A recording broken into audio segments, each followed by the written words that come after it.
میرے بھائیوں، اللہ کو منا لو، اللہ سے چمٹ جاؤ۔ جیسے روٹھا ہوا بچہ ماں سے چمٹتا ہے تو اسے سکون ملتا ہے، وہ اپنے آپ کو حفاظت میں محسوس کرتا ہے، اپنے آپ کو سائے تلے محفوظ کرتا ہے۔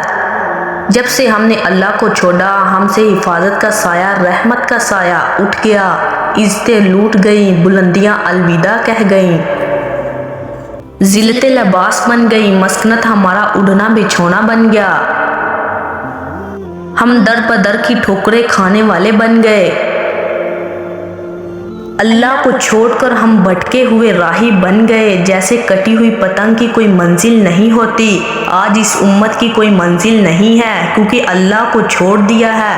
میرے بھائیوں اور بہنوں، کسی ذمہ دار کی فصل اجڑ جائے تو وہ ہائے ہائے کرتا ہے، کوئی ڈاکٹر بے روزگار ہو جائے تو خون کے آنسو روتا ہے، کسی تاجر کا سرمایہ لٹ جائے تو وہ سر پکڑ کر بیٹھ جاتا ہے۔ ہمیں تو خون کے آنسو رونا چاہیے، ہمارا کتنا بڑا سرمایہ ڈوب گیا، 40-45 سال ہو گئے، ایک سجدہ بھی اللہ کی محبت کا نہ کر سکے، کتنے سانس غفلت میں ڈوب گئے، کتنا نقصان ہو گیا کہ اللہ کو اپنا نہ بنایا، اللہ سے دوستی نہ کی۔ ماں سے پہلے اس کا حق تھا، باپ سے پہلے اس کا حق تھا، دنیا کے ایک ایک محسن سے پہلے اس کا حق تھا۔ زمین کا بادشاہ ہم سے کہہ رہا ہے، میرے بندے کچھ یاد بھی ہے کہ تم کچھ تھے؟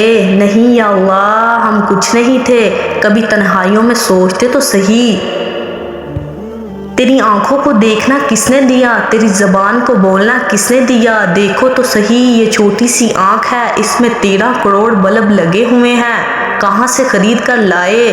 کتنے کروڑ میں خریدے؟ کس نے دیے؟ بل کیا مانگا؟ اس مسجد کا بھی بل آپ ادا نہ کرو تو واٹا والے آ کر بجلی کاٹ دیں گے۔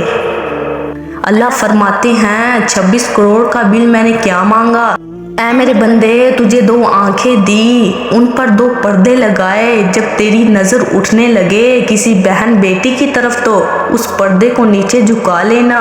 یہ 26 کروڑ بلب کا بل ہے۔ کراچی شہر میں کتنے ہیں جو یہ بل دے رہے ہیں، اور اللہ نے کتنوں کی بجلی کاٹی۔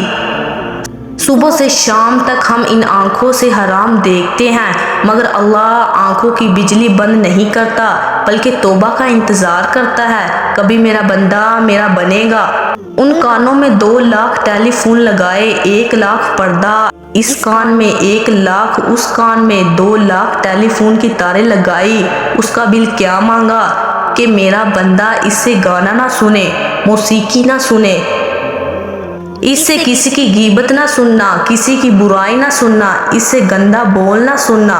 جب تیرے سامنے ایسا کوئی بول آئے تو اپنے کانوں پر ہاتھ رکھ کر بند کر لینا۔ کتنے انسان کراچی میں ان کانوں کا بل دینے والے ہیں۔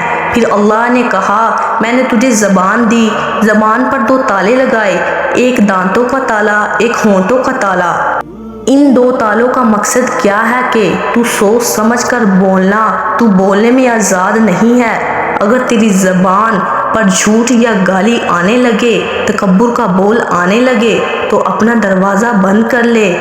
یہ زبان اس لیے نہیں ہے کہ تو اوروں کو دکھ دیتا رہے۔ میرے بھائیوں اور بہنوں، محسن کے آگے تو کتا بھی سر جھکا دیتا ہے۔ ہمارا سب سے بڑا محسن اللہ، ہم اس کے احسانات کے سائے میں ہیں، ہمارا ایک لمحہ اس کریم آقا کی نعمتوں سے فائدہ اٹھاتا ہے، پھر بھی ہم اس کی نافرمانی کرتے ہیں۔